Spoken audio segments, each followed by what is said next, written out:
Hello అండి, అందరికీ నమస్కారం అండి. అందరు బాగున్నారా? Welcome back to my channel Rekha talks. మనం ఈ వీడియోలో మా కార్తీక మాసం అయిపోయిందండి. కార్తీక మాసం అయిపోగానే మనకి మార్గశిర మాసం అనేది ప్రారంభమవుతుంది. మార్గశిర మాసంలో మనకి శ్రీ మహావిష్ణుమూర్తికిను లక్ష్మీదేవికి పూజ అనేది చేస్తారండి. లక్ష్మీదేవికి మనకి ఈ మాసంలో పూజ చేసుకుంటే సిరి సంపదలు బాగుంటాయి. మనకి గురువారాలను లక్ష్మీ గురువారాలు అని, లక్ష్మీ వారాలు అని అయితే అలా పూజించడం వల్ల స్త్రీ యొక్క మాంగళ్య బలం అనేది బలంగా ఉంటుంది అని, అంటే సౌభాగ్యంగా ఉంటారు, ఆరోగ్యంగా ఉంటారు, ఎలాంటి ఇబ్బంది అంటే అప్పుల బాధలు లేకుండా ఉంటారు అని చెప్పి ఇల్లంతా లక్ష్మీ కటాక్షాలతో కలిగి ఉంటుందని చెప్పి ఈ మాసాన్ని మార్గశిర మాసంలో లక్ష్మీ పూజ అనేది జరుపుతారండి. మార్గశిర మాసంలో వచ్చే ప్రతి గురువారం రోజున లక్ష్మీ పూజ అనేది జరుపుకుంటారండి. గురువారాల్లో లక్ష్మీ గురువారాలు అని చెప్పి పూజ అనేది జరుపుకుంటారు. ఈ సంవత్సరం మనకి డిసెంబర్ 5, 2024 సంవత్సరంలో గురువారం రోజునే మనకి మొదటి గురువారంగా లక్ష్మీ గురువారంగా జరుపుకుంటారనమాట. డిసెంబర్ 5వ తారీఖునైతే వచ్చిందండి. మార్గశిర మాసంలో మనకి ముందుగా లక్ష్మీ అమ్మవారికి పూజ, అలాగే విష్ణుమూర్తికి ఈ మాసం అంతా పూజ అనేది జరుపుకుంటారు. ప్రతి గురువారాలు ఇలాగ లక్ష్మీ పూజ చేసుకొని అమ్మవారికి 5 గురువారాలు అయితే జరుపుకుంటారండి. పూజ ఎలా చేయాలో మనం తెలుసుకుందాము. ముందుగా మనకి ఇంటి దగ్గర వాకిల్ని శుభ్రపరచుకొని ముగ్గులు వేసుకోవాలండి. అందులో గుమ్మానికి అనేది మనము పసుపు రాసి బొట్లు పెట్టుకొని అమ్మవారి పాదాలు కూడా మనకి గుమ్మం దగ్గర వేసుకుంటారండి. గుమ్మానికి ముందుగా అమ్మవారి పాదాలు వేసి అక్కడ ఒక దాంతో అంటే ఒక చెంబుతో నీళ్లు పెట్టి అందులో కొద్దిగా పువ్వులు వేసి పెడతారు. లక్ష్మీదేవి ఇంటికి వస్తుంది అని చెప్పి అమ్మవారి పాదాలు గుమ్మం ముందు వేసి ముందు గుమ్మాని దగ్గర 2 దీపాలు అనేది వెలిగించుకుంటారండి. ఇదంతా తెల్లవారుజామున అంటే డిసెంబర్ 5 బ్రహ్మముహూర్తం ఉంటుంది కదండి, మనకి 5 నుంచి 6 లోపు పూజ అనేది చేసుకుంటారండి. అమ్మవారు పాదాలు గుమ్మాల దగ్గర వేసి ముందు గుమ్మం పూజ అయిన తర్వాత మనకి ఇంట్లో అమ్మవారి పూజ అనేది జరుపుకోవాలండి. గుమ్మానికి ముందు పాదాలు వేసిన తర్వాత అక్కడ దీపారాధన చేసుకొని 2 దీపాలు అనేది వెలిగించుకోవాలి. అక్కడ పువ్వులు కూడా పెట్టుకొని మనము గుమ్మం పూజ అయిపోయిన తర్వాత లోపల దేవుడి దగ్గర పూజ చేసుకుంటారండి. 5 వారాలు లక్ష్మీ వారాలు అని చెప్పి అంటారండి. చాలామంది వ్రతం కూడా చేసుకుంటారు. వ్రతం చేసుకున్న వాళ్ళు ఒక పీఠాన్ని ఏర్పాటు చేసుకోవాలి, కలశాన్ని కూడా ఏర్పాటు చేసుకొని పూజ అనేది చేసుకోవాలన్నమాట.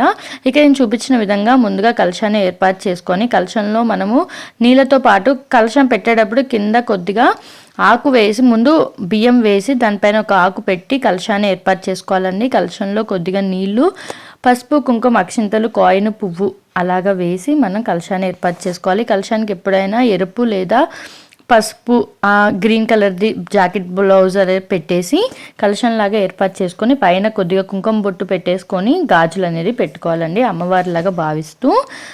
మన దగ్గర ఇలాగ వెండిది లేదా చిన్న అమ్మవారు ఫోటో కానీ లేకపోతే విగ్రహం కానీ ఉంటే అమ్మవారి దగ్గర పెట్టుకొని పూజ అనేది చేసుకోవాలి. ముందుగా ఏ పూజ చేసినా గణపతి పూజ అనేది చేసుకోవాలండి. గణపతి పూజ చేసుకున్న అనంతరం మనకి అమ్మవారి పూజ అనేది చేసుకోవాలన్నమాట. అమ్మవారికి ఐశ్వర్య దీపం అనేది లేదా ఉప్పు దీపం అనేది పెట్టుకుంటారు గురువారం రోజున. ఉప్పు దీపం అంటే కల్లుప్పు తీసుకొని దానిపైన ఒక పమిద పెట్టుకొని దీపారాధన చేసుకుంటారండి. ఐశ్వర్య దీపం అంటే మనకి ఐశ్వర్య కుంచు దొరుకుతుందండి, దాంతో దీపాలని పెట్టుకొని అంటే ఆ రోజంతా వెలిగిస్తారనమాట. ఇలాగా అమ్మవారికి దీపారాధన చేసుకొని ముందుగా పసుపు, కుంకుమ, అక్షింతలతో పూజ అనేది జరుపుకోవాలి. ఆ రోజు అమ్మవారికి చిట్టి గాజులు, తామర గింజలు అలాగా ఉన్నవాళ్ళు అంటే శంఖాలు కానీ గవ్వలు కానీ ఉన్నవాళ్ళు అమ్మవారి దగ్గర పెట్టుకొని గాజులతో పాటు పసుపు కొమ్ములు పెట్టుకొని పూజ జరుపుకుంటారండి.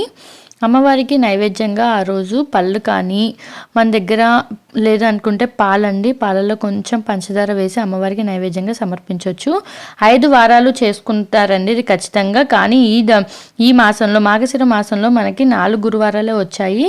తర్వాత వచ్చే మనకి గురువారాన్ని కూడా కలుపుకొని 5 గురువారాలుగా జరుపుకుంటారు.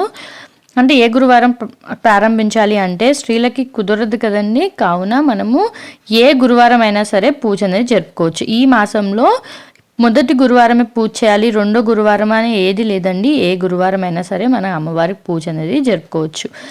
లేదు అంటే పీఠం పెట్టుకోను అనుకున్న వాళ్ళు ఇలాగ అమ్మవారి విగ్రహం ఉన్నా సరే అమ్మవారి ఫోటో దగ్గర పెట్టుకొని పూజ అనేది జరుపుకోవచ్చండి. ఆ రోజు అమ్మవారికి నైవేద్యంగా చక్కెర పొంగల్ని నైవేద్యంగా పెట్టాలండి. స్వీట్ అనమాట. మీరు మీరు ఏది చేయగలిగితే ఆ స్వీట్ అమ్మవారికి నైవేద్యంగా పెట్టి దీపాలు, ధూపము, నైవేద్యము అమ్మవారికి పువ్వులతో అలంకరించి పూజ అనేది జరుపుకోవాలండి. ఈ సంవత్సరం మనకి డిసెంబర్ 5వ తారీఖున మొదటి గురు లక్ష్మీ పూజ అనేది జరుపుకుంటారండి. ఆ రోజు అమ్మవారికి తెల్లటి పూలు అంటే మల్లె పూలు కానీ, తామర పూలు కానీ, గులాబీ పూలతో పూజ చేసుకుంటే లక్ష్మీదేవికి చాలా మంచిదండి.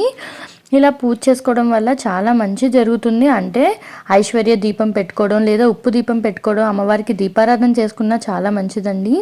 కుదిరిన వాళ్ళైతే ఇలా చేసుకోండి. అమ్మవారి దగ్గర గాజులు, పసుపు కొమ్ములు, అటు పసుపు, కుంకం, ఇంకా అమ్మవారికి నైవేద్యంగా పాలు, ఏది లేదు నైవేద్యం చేయలేకపోతున్నామండి అనుకున్న వాళ్ళైతే అమ్మవారికి పాలు, కొంచెం పంచదార వేసి కూడా నైవేద్యంగా సమర్పించవచ్చు. ఇదండి మనకు వచ్చే మార్గశిర మాసంలో అమ్మవారికి పూజ అనేది 5 గురువారాలు అండి. 5 గురువారాలు కుదరదు కదండి స్త్రీలకి. కుదిరిన గురువారాలు అయితే ఇలా పూజ చేసుకోండి. పీఠం పెట్టుకుందాం అనుకున్న వాళ్ళైతే ముందు కలశం పెట్టుకొని అమ్మవారి పూజ చేసుకోవచ్చు. మనకి వరలక్ష్మి వ్రతానికి ఎలా చేసుకుంటామో అలా చేసుకోవచ్చు అండి. కుదిరితే తాంబూలం కూడా ముత్తైదులను పిలిచి తాంబూలం ఇవ్వడం కూడా చాలా మంచి జరుగుతుందన్నమాట. ఇంట్లో మన దగ్గర శంఖం కానీ, చిట్టి గాజులు కానీ, తామర గింజలు కానీ ఉంటే అమ్మవారి దగ్గర పెట్టి పూజ చేసుకోవచ్చు. ఇలాగా అమ్మవారి పూజ అనేది జరుపుకుంటారండి. మార్గశిర మాసంలో గురువారాల్లో అమ్మవారి పూజ అనమాట. లక్ష్మీదేవి అమ్మవారికి పూజ, అలాగే శ్రీ మహావిష్ణుమూర్తికి కూడా జరుపుతారు. మొదటి వారం అమ్మవారికి నైవేద్యంగా చక్కెర పొంగల్ని పెడతారండి. నేను ఆ వీడియో వచ్చేసి షార్ట్ వీడియోలో అయితే అప్లోడ్ చేస్తాను. ఎలా చేయాలి నైవేద్యం అని చెప్పి సింపుల్గా అయితే అయిపోతుంది, నైవేద్యం చేసుకోవచ్చు. ఇదండి ఈరోజు వీడియో. మనకి మార్గశిర మాసంలో అమ్మవారికి పూజ ఏ విధంగా చేసుకోవాలి, నైవేద్యం ఏం సమర్పించాలో తెలుసుకున్నారు కదా. బ్రహ్మ ముహూర్తంలో పూజ చేసుకుంటే చాలా మంచిదండి. ముందుగా అమ్మవారికి గుమ్మం దగ్గర పూజ చేసుకొని ఇంట్లో ఈశాన్య మూల మనకి దేవుడి గదిలో పూజ అనేది చేసుకోవచ్చు. అలాగే తులసమ్మ దగ్గర కూడా పొద్దున సాయంత్రం దీపారాధన చేసుకుంటే చాలా మంచి జరుగుతుందండి. ఇది ఉపవాసం ఉండి చేయాలా అంటే లేదండి, ముందుగా పూజ పొద్దున్నే చేసుకున్న తర్వాత మనము తీసేసుకోవచ్చు. అంటే టిఫిన్ కానీ అలాగే చేసుకోవచ్చు అనమాట. తర్వాత సాయంత్రం కూడా స్నానం చేసుకొని దీపారాధన అనేది చేసుకోవాలండి. ఇదండి ఈరోజు వీడియో. మీరు నాకు వీడియో నచ్చితే లైక్ చేయండి, షేర్ చేయండి, కామెంట్ చేయండి. నా ఛానల్ని చాలామంది సబ్స్క్రైబ్ చేయకుండా చూస్తున్నారండి. ప్లీజ్ సబ్స్క్రైబ్ చేసుకోండి. నచ్చితే కామెంట్ కూడా చేయండి. థ్యాంక్స్ ఫర్ వాచింగ్ అండి. నేను షార్ట్ వీడియోలో కూడా చాలా అప్లోడ్ చేస్తాను, చూస్తూ ఉండండి. Bye bye.